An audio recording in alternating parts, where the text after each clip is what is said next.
一命二运三风水，风水好坏和你大有关系。欢迎大家来到今天的小酱汁命理讲堂。今天小酱汁主要给大家讲讲两指不碰头，夫妻难白头，一辈子注定多婚的手相之人。双重婚姻线，也就是指手掌中有两条平行的婚姻线。那么这种婚姻线代表着其人一生两次婚姻，而是说明自己的运势很容易受到婚姻的影响。所以一般来说，在结婚之后就可以迎来财运的转变，但需要注意避免因为过于关注事业和财运而忽略了夫妻之间的情感交流。你的事业财运方面只能说是一般，事业上要在婚后才能有一些发展空间，整体的财运也需要到中晚年。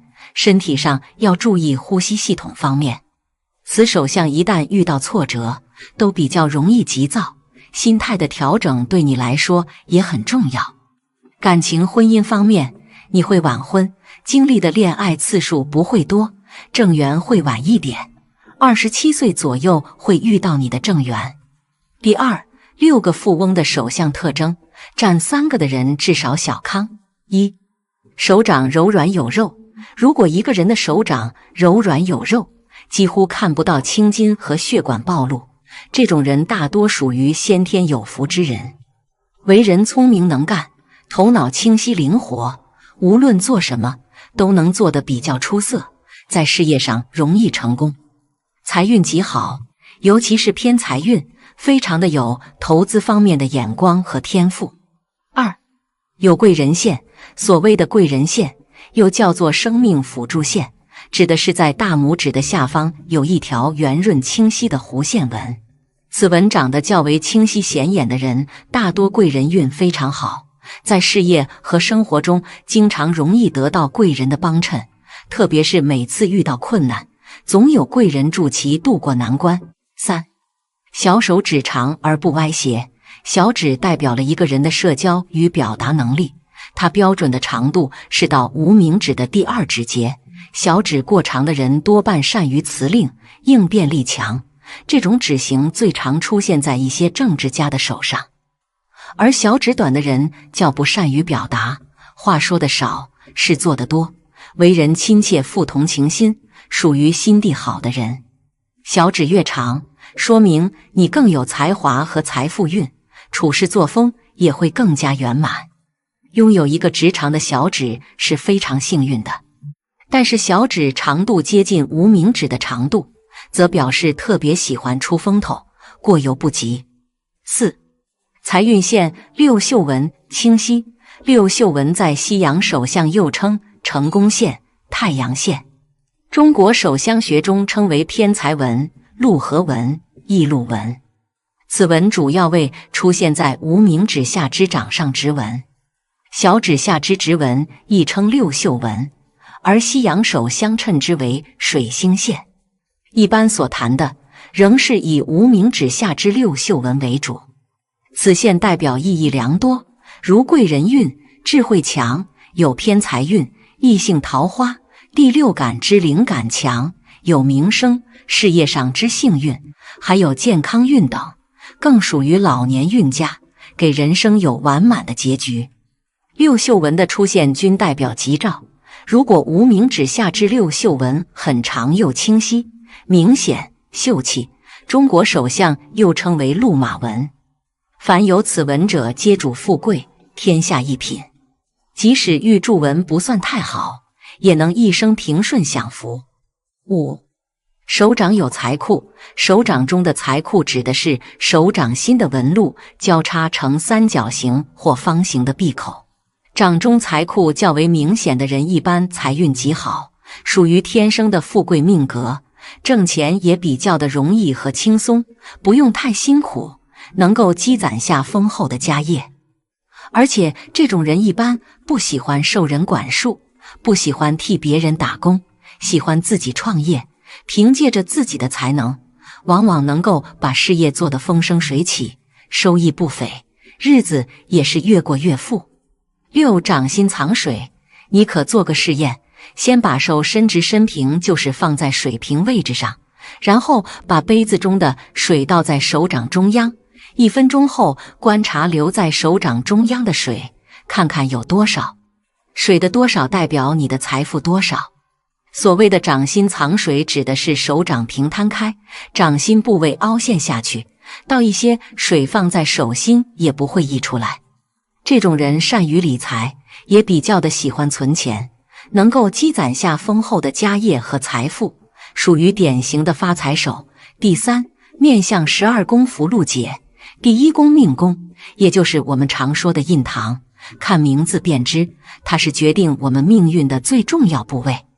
它的位置在双眉之间，山根之上，它是吉凶气色的聚合处。好的印堂应是光明如镜，平平坦坦的，这样的人生会大多顺遂，波折较少。而假如是下陷不平坦的，眉头紧蹙，显得很狭窄的，有皱纹的，或是有疤痕的，这些都会影响命运的起伏，让运势多波折。第2宫官禄宫，顾名思义，官禄宫就是管我们升官发财的事业运的。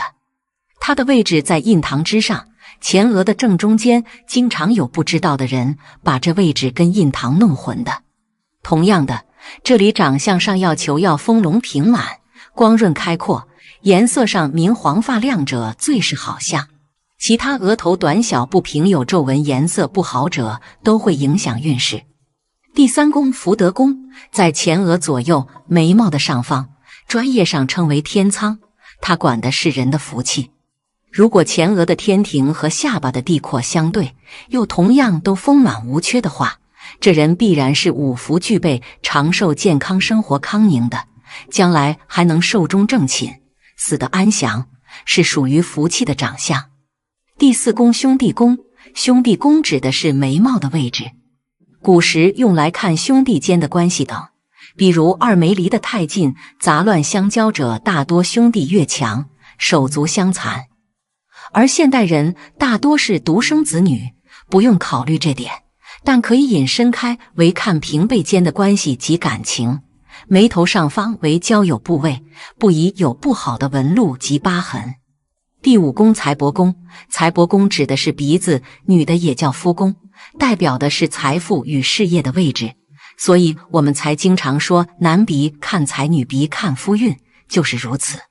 好的鼻相应是高隆丰厚，准透圆鼻一丰而鼻梁挺直的，这类人往往也事业有成，财富丰裕。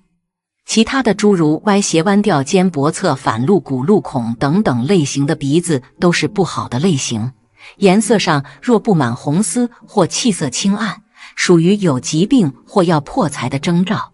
鼻头若现红赤之色，专业上说是叫火伤中堂，这是大祸临头的警报，切要小心，不可妄动，以消灾破难。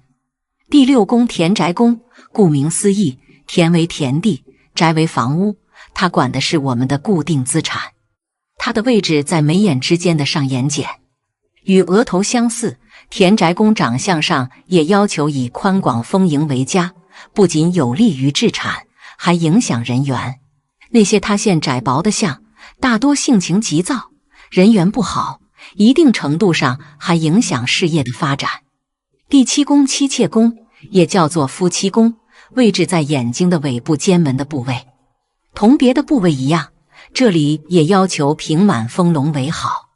如果妻妾宫有缺点，比如有疤长痣、有皱纹，或是太阳穴下陷等，婚姻中都会有问题，例如外遇等。第8宫儿女宫，顾名思义，儿女宫看的是儿女的信息，位置上在下眼睑类堂位，此处也要求要丰厚，不宜空陷。在医学上，这个部位与小脑的关系也很密切，如果有缺陷或有遏制邪纹之类的，都会影响到小脑，从而影响性欲，对将来孩子的成长、健康、个性方面有不利影响。第9宫迁移宫，以上说的是一些相对比较重要的宫位，下面这几个是影响相对次要的部位，但是实际看时，其影响也不能小看忽略，应该都要考虑进去。迁移宫的位置在前额左右眉尾上方的靠住发的部位，管的是人的移动方面信息，像交通、乔迁、旅游、调动、出国等。第10宫极恶宫位置上在我们的双眼中间山根部位，管的是我们的健康以及祖产根基等方面。长相上要求丰满润泽，气色良好，如有断裂塌陷痣疤破败等，都是很不好的兆头。第11宫父母宫，也即是前额天仓左右的日月角，长相上要求高圆明净，气色良好，微微隆起无偏斜。这类面相一般遗传良好，家庭不错，父母教育成功，出人头地相对较早，可以少走很多弯路，走吃很多苦，对人早期的成长及事业等会有好的帮助，也就是我们常说的头角峥嵘。第12宫奴仆宫，过去有奴仆，现在新社会则可以广泛到下属、同僚、晚辈等，长相上也要求以下颗圆润丰满为佳。此部位如果肩线偏斜窄削等，一般人际关系不是很好，身边周围之人不是很拥戴，所以特别要注意弥补下孩子的教育及与他人的相处问题。嫁个有钱人或嫁入豪门，从此过上衣食无忧的少奶奶生活，是很多女生对婚姻的渴望。俗话说，命里有时终须有，命里无时莫强求。想知道自己能不能嫁个有钱人，其实从自己的手上的特征就能看出来。那些嫁入豪门的人，往往手相都有共同的特征。那么哪些手相的人有嫁入豪门的命呢？今天小酱汁就和大家说说。1. 手掌绵软且丰厚，掌软如绵是富贵格，如果手掌硬就与财无缘，难嫁有钱人。手掌绵软且丰厚的易嫁有钱人。手掌的颜色红润而有光泽，这样的人不仅事业成功，财运也好，而且大多婚姻都比较的幸福美满，易嫁个有钱的老公。如果是手掌的颜色暗黄且粗糙，那么就比较的辛苦，靠自己挣的钱多，嫁有钱人机会少些。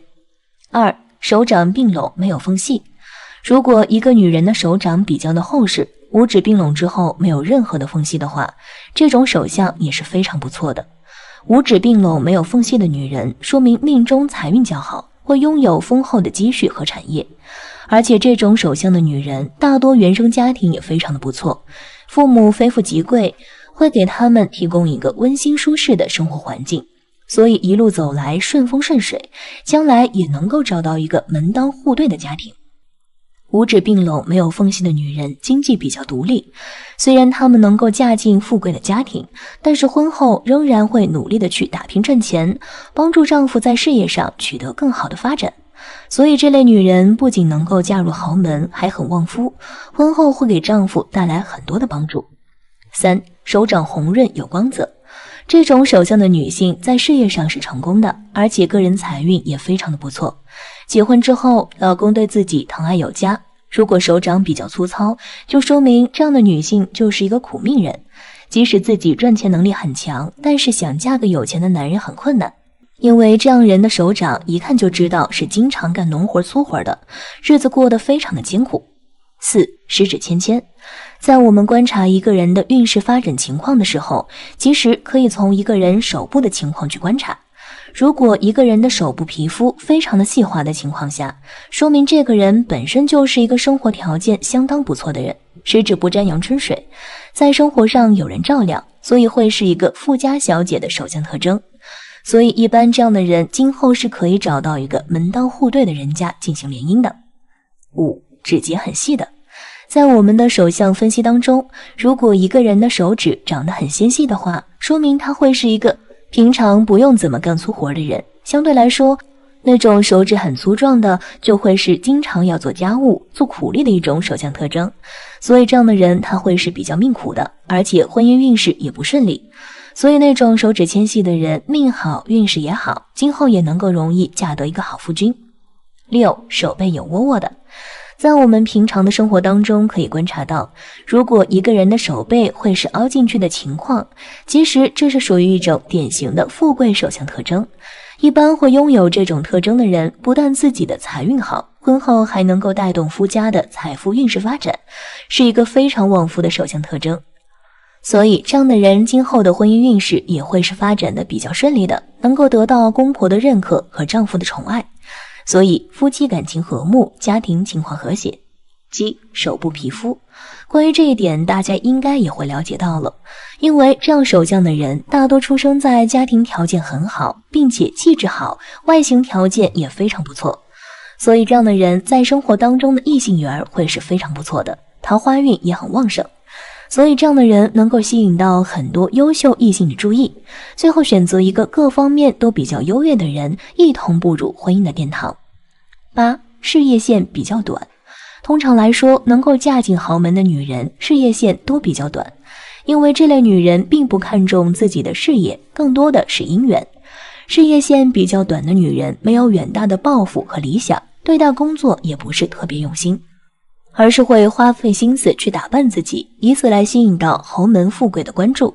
另外，细心观察的人也会发现，很多豪门富太太婚后会放弃自己的事业，安心的在家相夫教子，因此在事业上不会取得太好的发展。9. 手中的钱财纹多。另外，如果一个女人的手上有很多钱财纹的话，也代表着将来能够嫁进豪门，因为手上的钱财纹越多，也就代表着财运越好。大多数人能够拥有家财万贯，也会实现经济自由。钱财纹多的女人本身心思缜密，头脑清晰，很有自己的目标和想法，知道该如何去扭转人生命运，也很善于把握时机。这类女人虽说自身赚钱能力不强，但是却能够通过婚配的关系来改变命运走向，成为令人羡慕的豪门富太太。10. 财运线长。在相学当中，如果一个女人的财运线比较长的话，也说明将来能够嫁进豪门。这种类型的女人自身能力是比较出众的，而且气质绝佳，在婚恋市场上很受异性的关注与好感。财运线长的女人很有经济头脑，思路也很清晰，她们在决定做一件事之前会分析清楚利弊，绝不会贸然行事，尤其在面对婚姻问题的时候不会凑合。这类女人命中有富贵，嫁进豪门的概率极高，而且婚后能够掌握家中的部分经济大权，实现真正意义上的钱财自由。财运线长的女人虽然财运好，但是她们很懂得精打细算，所以婚后并不会花钱大手大脚，或者是像别的富太太那样不停的买。也正因为如此，所以这类女人能够得到婆家的尊重和理解。11. 结婚线长。如果结婚线长，并且延伸至无名指根部和太阳线相交，这是可嫁有钱人的标准手相。即便婚前的你只是个小小的白领族，却往往有机会嫁给有钱人或者名流绅士的，也是因为自己身上独特的气质而吸引到对方。拥有这种结婚线的男生，也常因婚姻的帮助，在工作财运上享受到种种好处，因而在社会上拥有良好的名誉地位。所以有这手相的你，机会来了可要把握。12. 元宝纹。所谓的元宝纹，就是指在手中的生命线与杂纹形成的闭合的四边形，看起来就像元宝一样。而一般拥有这样手纹的人，自身的财富资产会比较多，通常的情况下，元宝长得越大，则他们财富聚集的能力也就会越多。无论是大元宝还是小元宝，这样的女人都是阔太太命，或者是自己就能够实现财务自由。13. 事业线粗而清晰。事业线是从手掌根部的位置向中指根部的位置向上延伸，看起来非常的清晰，则一般这样的女人事业心强，野心大，在事业上会比男人过得更好，甚至创造的利益也会更大。所以一般的情况下，拥有这样手相的女人，个人的生活过得比较甜蜜，一辈子都不用为金钱运势发愁与担心，生活方面也会过得幸福美满，不会缺乏衣食。14. 太阳丘隆起。太阳丘位于无名指根部的位置，代表的是女人的财富与家财等等。若是女人的太阳丘的位置明显的隆起，而且整个手掌比较红润有光泽，则一般拥有这样手相的女人，多半个人的理财能力出众，也容易嫁富贵老公，而且婚后会帮老公理好财，为老公的事业出谋划策。因此她们不但一假金龟婿，而且还能够成为老公的得力助手。15. 感情线的尾部有分叉。感情线出现了分叉，其感情线尾端分叉的部位一边向木星丘延伸，一边向食指和中指中间的部位延伸。这样手相的女人是一个品行端正、颜值很高、颇有气质的女人，她们可以吸引到很多成功人士的关注，并能与很多有名望的人认识，这也为她们嫁入豪门奠定了基础。在算命面相的说法上面，我们身上的一些痣都有意义，像是美人痣、泪痣这些生在不同的地方都能有一个说法，而且让你不得不信。旺夫的女人身上铁定是有旺夫痣，有一些是长在你能看得到的地方，有一些则是需要你仔细试看了。下面我就给大伙讲解一下长在哪些地方的痣是旺夫痣。一、右耳朵上有痣。在痣相学里面有一种说法，叫做藏者为上等，痣的位置越是隐藏，越是富贵。古人说脚踏七星，能长千兵，说的就是脚底有痣，能很好的发旺事业运的意思。相书有云：脚踏七星，有权有柄，富甲一方，实为皇帝之命。脚踏三星，相传也是星宿之命。武侯诸葛亮脚踏六星，出身茅庐，也落得个一人之下万人之上。据说汉高祖刘邦脚心上长有7颗黑痣，有脚踏七星之说。当刘邦在楚汉战争稳操胜券的时候，项氏就竭尽奉承之能事，说刘邦是脚踏七星众星拱，95南面当汉兵，说他将来能当皇帝。耳朵上的痣大多都是好痣，耳垂有痣的人聪明，孝顺父母。而对女性来说，右边耳朵的痣要比左耳好。此类女性有帮夫运，能够支持和扶助丈夫飞黄腾达。二、左下巴上有痣，下巴在面相中被称之为地格，与天庭也就是额头一样，长得好坏与否将直接关系到个人的财运发展。而在下巴上长有痣的话，所代表的就是其人田宅运势极佳，一生中能够有着比较多的不动产。这样的女性自然能够为自己的另一半带来极好的财运和事业运势。三、眉毛有痣，眉毛上面长痣的女人，感情都是很细腻的，是愿意为家庭付出的人。眉毛中间有痣的女人，家庭环境是很优越的，不愁吃不愁穿，更不会因为金钱而烦恼，生活和工作的各方面都能兼顾，同时还能帮助丈夫，婚后能让丈夫的事业走上巅峰，事业和爱情会双丰收。眉毛的痣还是要留着，点了会路财。四、鼻梁有痣，鼻梁上长痣的女性，心地是很善良的，性格比较开朗活泼，还很积极乐观，遇到困难也不逃避，遇到问题善于分析和解决问题，遇到事情都能逢凶化吉，有吉星高照。婚后夫妻生活会很和睦，感情会很稳定，家庭会很幸福美满，到中年的时候会名利双收，家庭会很富裕的。五、鼻翼有痣，鼻子的位置有痣的人，多数都是家里能积累很多财富的人，尤其痣的颜色鲜亮的人，事业运会更好。鼻翼在相术上称兰台、金贵，相当于保险金库。女性鼻翼有痣，主能守财，衣食富裕，可保家庭事业成功发达。六、肚脐正中有红痣，肚脐上长痣的女人可是超级好运呢。虽然这种痣比较罕见，但是女人的这个部位长有红痣的话，能嫁贵夫，且旺夫一子，一般结婚没多久，老公就能升官，生活衣食无忧。七、额头右边有痣，靠近发际线有痣的女人，性格很温和，一进男方家门就能迅速地发现公婆的喜爱，一家人相处会很愉快，将这样的女人娶回家，根本就不用考虑后顾之忧，男人是可以放心的去创造属于自己的事业。八、嘴角右边有痣，这个地方长痣是天生就有福气的，财运会非常好，结婚之后会将好运分享给自己的伴侣，也会教育出聪明可爱的孩子， 9. 官禄宫长痣，官禄宫位于额头正中间的位置当中处，以女人此处长得好，代表丈夫的事业财运兴旺。往往在此处长有极致的女人，她们大多数的福气与运势都会非常的不错，至少家里的经济条件会非常的富足，个个都是上等面相，一辈子都不会缺钱花。而且他们的运势会非常的好，也会连带带旺自己的伴侣，婚后会过上富裕的生活。10. 臀部长痣，女人的臀部是聚财纳福的地方，往往会以女人臀部大、天生好生养的福气。往往在臀部处的位置长有极致的女人，大多数的贵人运势会比较强，往往在关键的时候会注定的提携与帮助自己，各个的成就发展都不会太差。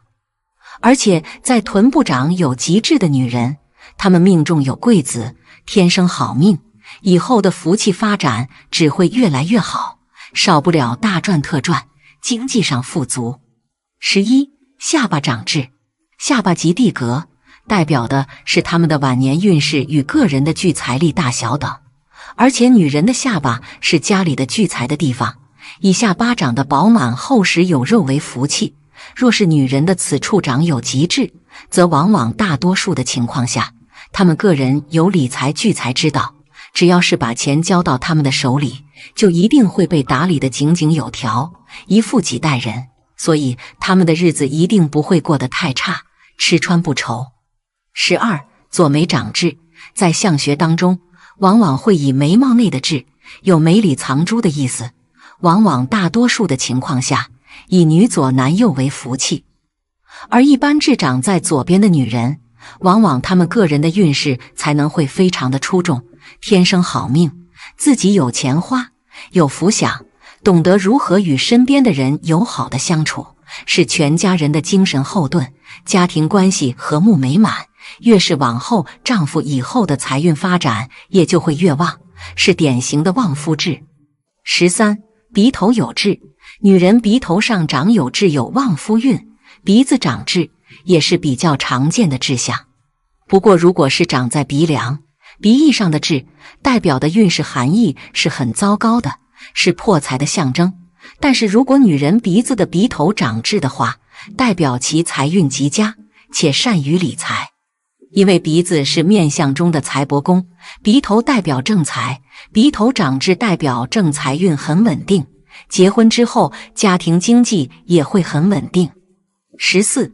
腋窝有痣，有腋痣的朋友，他们中的大多数是好的，性格温顺，富有义务心和爱心，关心和体恤他人，人缘很好，艰难的工作总是得到同事们的协助，他们的财富是特别好，以致年轻时挣钱不多，但中年以后变得富有潜力十分大。这个痣的位置比较特殊，不太常见，志向非常好，代表着财运亨通，不论是自己还是家庭、事业还是投资，都能有不错的成果。15. 锁骨长痣，锁骨上面有痣，通常是一种极致，这种人的心胸比较开阔，自身的能力比较强，这种人对于很多时候有自己的处事方法，很难有做错的时候。这种人为人处事也是相当出色，外形出众，福气常在，所以桃花运也是很旺，能够很强势，所以做什么都能够很好，有自己的财运，能够赚很多钱，有很好的能力。16. 夫妻宫长痣，夫妻宫在眼尾间门处，夫妻宫也就是在双眼的两侧，所谓的夫妻宫也是人的福气的象征，这个部位有痣，能够看出这个的能力很好，婚姻上面能够幸福美满，做事很好，而且以后的前途能够非常的有起色，所以能够找到自己的心仪的对象，做事也是很稳妥，能够坚持自己的意见，但是也是能够结合别人的意见，能够有很好的前途，做事能够很好。痣本身外，还有单看痣周围的色泽，有生气的痣，其四周都是红润的凉色；吉运的痣，其本身不但有光泽，其周围也会出现淡红的润色。烦恼的痣，除其痣本身颜色不佳外，在四周会有深沉的暗灰色。衰败的痣，在其痣的周围会有淡淡的蒙上一层黑色。痣四周颜色的变化，也就是气色的变化。气色是由心来推动的，心动那里，气就随着，气动色应。因此只要主宰了我们的心，就是纵了气色，能控制气色的流动，自然就可左右痣的变化了。因此可说心才是真正命运的方向。有人说相由心造，实在是有其道理根据的。当然了，除了以上所说的志向，我想大家恐怕还问，那为什么有的人天生就长得一副漂亮的面孔，但是却没有天生的好命？而有的人虽然长得不好看，但是却过得特别好。如果一个人长得既好看又好命的话，那么完全就是被上天眷顾的人生赢家。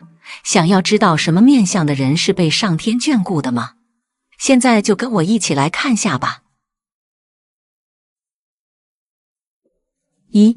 天庭明亮高耸，额头在面相学中通常都是称作天庭，本来也就有天庭饱满地阁方圆之说，所以额头部位在面相当中是占有很重要的部分。额头宽广平滑的人，机智聪慧，胆识过人，做事有勇有谋，善于谋略，是天生的谋略家。他们有毅力有决心，再加上眼光长远，看问题比较全面，通常都能够在职场中占有很重要的位置，不是高管就是大领导。这种面相的人大多数都是好命之人，财运好，运气好，而且很有能力。2. 双眼皮，双眼皮的人就是上帝的宠儿，他们的生活一直都是顺顺利利的，就算有为数不多的挫折，也很快的就会被他们解决掉。他们的出发点比别人高，不需要寻寻觅觅的就能找到自己想要走的人生轨道。当别人还在为了生活辛苦奔波的时候，他们已经开始享受生活了。眼睛作为我们心灵的窗户，想要了解一个人，观察这个人的眼睛就可以知道大概。一双好看迷人的眼睛，对于整个面部都能够起到一定的提亮作用，以至于能够在一定程度上增强命主的运势，影响命主的命运走向。而深眼窝的女人最为直观的感受就是整个人看起来不太精神，看起来气色很差，极为憔悴。如果再深入分析一下，也就是从面相学角度来分析，这类女人往往不太适合娶回家，否则在婚后生活中将会遇到很多措手不及的倒霉事情。深眼窝面相的女人真的克夫不能娶吗？克夫的女人都有哪些特征呢？ 1. 深眼窝面相的女人真的克夫。女人眼睛深并不是一个好的面相体现，这往往意味着女人会在中年时期经历劫难，身体素质上会受到影响，虽然不至于危及生命，但是也让命主的健康运势出现大的波动，需要很久才能缓和过来。而且这类女人通常性格比较孤僻，眼睛就像一个深邃的洞，让人无法看清这样的女人心里的真实想法。因此这类女人往往不太适合娶回家，否则在婚后生活中将会遇到很多措手不及的倒霉事情。但是这类面相女人如果晚结婚的话，婚姻运势可能会比较好。2. 娶了深眼窝的女人命运如何？ 1. 事业财运。将深眼窝的女人娶回家是相当晦气的，两人在职场和金钱方面都将大受挫折，家里会陷入经济困顿的状态。这类女人总是一副苦瓜脸的模样，能力一般，心比天高，还特别爱唠叨和抱怨。她们是典型的悲观主义者，如果将这样的女人娶回家，自己的情绪肯定会受到负面的打击和影响。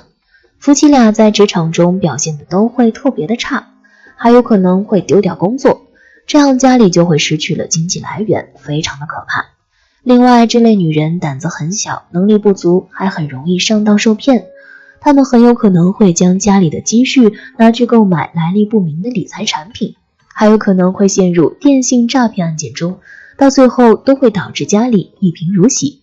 2. 感情运势。将眼窝深的女人娶回家，很难收获幸福美满的婚姻状态。两人不是吵架就是打架，家里的氛围压抑糟糕，会显得有些乌烟瘴气。他们每天看起来都不太开心，总是会唉声叹气，遇到了一些小事情就会显得特别惶恐，还会担惊受怕，抱怨不停。这类女人特别悲观，对于未来没有任何的幻想和期待，总是担心一些并不存在的危机。所以如果有了这样的妻子，自己也会跟着变得不开心，没有任何努力工作赚钱、不断奋斗的决心和勇气。而且这类女人心眼很小，在夫妻相处过程中无法做到相互包容和理解。有时候自己遇到了一些挫折，不但没法从妻子这里得到安慰和鼓励，他们反倒还会泼冷水，这种感觉非常的难受。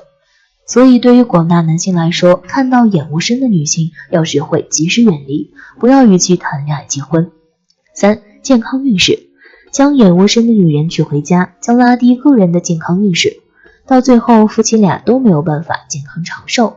这类女人不太会做家务活，做饭能力也相当的普通，一旦心情不好就直接躺着不吃不喝。她们还是特别情绪化的人，经常会因为别人的事情而感到伤心和难过，哭哭啼啼，闷闷不乐。所以如果娶了这样的老婆，不但要在外面工作赚钱，而且回到家中还要自己洗衣服和做饭，接送孩子上学和放学，就会特别的疲劳，身体状况肯定也会变差。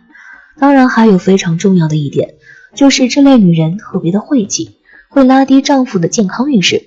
在婚姻生活中，丈夫会遭到重大疾病的侵袭，还有可能遭遇到可怕的意外流血事故。想要健康长寿将会是非常困难的一件事。3. 克夫的女人都有哪些面相特征？ 1. 三白眼。所谓的三白眼指的是黑眼珠长得比较小，眼白多，这是典型的克夫面相。这类女性心眼特别小，嫉妒心和攀比心特别的重，自私自利，贪图安逸和享受，性格尖锐，与婆家人会产生很多的矛盾和纠纷。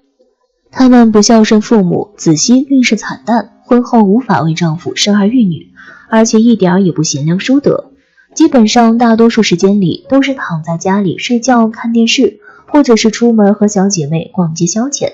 一旦手头没钱花了，她们还会对丈夫严厉指责，骂他们没本事赚大钱。所以说，男性看到这种三白眼的女性一定要及时远离，否则婚后生活必定困难重重，自己的人生也会被彻底毁掉。2. 颧骨突出。颧骨长得高且没有肉的女人是典型的克夫相，这类女性极为的强势霸道，而且为人刻薄，一点都无法体谅别人。婚后家里大大小小的事务，她们必须亲自负责，家里的财政大权，这类女人也必须紧握在自己手中。她们在家里呼来喝去，在外人面前也会完全不给丈夫留面子。夫妻俩矛盾很多，丈夫在其压迫之下，性格会极为的自卑内向，不敢放开手脚拼搏事业。这类女人到了后期，还有可能直接给丈夫戴绿帽子，婚姻生活岌岌可危。因此男性遇到颧骨突出的女性，千万不要有过多的交集，以免娶回家给自己招惹祸患。3. 耳廓外翻。耳廓外翻的女人是典型的漏财相，当然肯定也是克夫相。她们不但花钱如流水，而且赚钱能力很差。婚姻生活中，她们只顾着自己花钱享受，丝毫不管孩子和丈夫的死活。这类女人没有什么同情心和慈悲心，哪怕丈夫每天在外面辛苦赚钱，累死累活，她们也会毫不在意。另外，这类女性总是沉迷于名牌包包和鞋子以及化妆品等方面，手头如果没有太多钱财的话，她们可能还会选择超前消费，整个家里的经济状况还是相当紧张的。4. 人中有痣。人中就是鼻子下面的沟，代表夫妻双方的生活关系和生殖能力等等。女人人中有恶痣，说明她们天生花心滥情，水性杨花，不管是婚前还是婚后，都会与多个男人保持暧昧不清的关系。她们会给丈夫惹来很多的麻烦，夫妻关系不和，还会经常给家人添乱。有了孩子之后，这类女人压根没办法精心抚养孩子，子女大多都没办法成才，长大之后生活非常凄惨。另外，这类女性花钱如流水，会给丈夫带来沉重的经济压力。4. 如何化解克夫相。1. 化妆修饰。想要化解克夫相，想让今后的婚姻生活幸福美满，可以使用一些化妆手段进行装饰，这样可以很好的改变自己的外在相貌，也能够缓解克夫相。现如今化妆技术很高超，各类化妆品也做得很好，所以操作起来还是很简单的。平日里可以多看看美妆博主的化妆教程视频，只要跟着多学习学习，便能够熟能生巧。比如说腮骨宽大的话，可以多画一些阴影。再比如说眉毛断裂的话，可以用眉笔填满；鼻梁偏扁的话，自然可以多画高光。这样从正面来看的话，就可以达到视觉上隆鼻的效果。2. 风水吉祥物。对于拥有克夫相的女人来说，可以根据自己的八字运势，选择适合自己的风水吉祥物，然后放在家里或者是随身佩戴，这样能够有效化解倒霉的运势，转运又增强旺夫运，还能够让今后的婚姻生活变得更加幸福。3. 认真经营婚姻。在婚姻生活中，既然知道自己有克夫运，那么就要用心的去经营婚姻生活，要多尊重自己的丈夫，要多多鼓励自己的丈夫，这样会让家庭越来越旺。有争执的时候要学会妥协，这样才能保证家和万事兴。还要充分理解并关心自己的丈夫，夫妻俩要携手前行，这样才能让婚姻生活幸福快乐。4. 常在心中念经。很多人觉得念经是老太太才干的事儿，其实不然，谁都是可以念经的。尤其是心神不宁的人，多多念经可以让心境平和下来的，内心安定下来，精神好了，反而不容易受伤害的。由于克夫女本身就容易给家里的男人招来灾祸，轻则破财受伤，重则英年早逝，所以克夫的女人更加应该在心中默念经书，心中有一股正气在护着，就不容易招致祸患，同时也不容易把祸患带给丈夫。以上就是有关克夫相的相关内容，但女人克不克夫不仅仅与面相有关，关键还得看双方在男女朋友交往时期的言谈举止，通过细节了解女人的心性。如果女人有品行不端、好打好斗的行为，才更容易克夫，建议最好远离。好了，今天的分享到这里就结束啦，希望大家能够喜欢，记得给小酱汁点点关注和小铃铛，小酱汁会继续给大家分享更多有趣的命理内容，我们下期再见。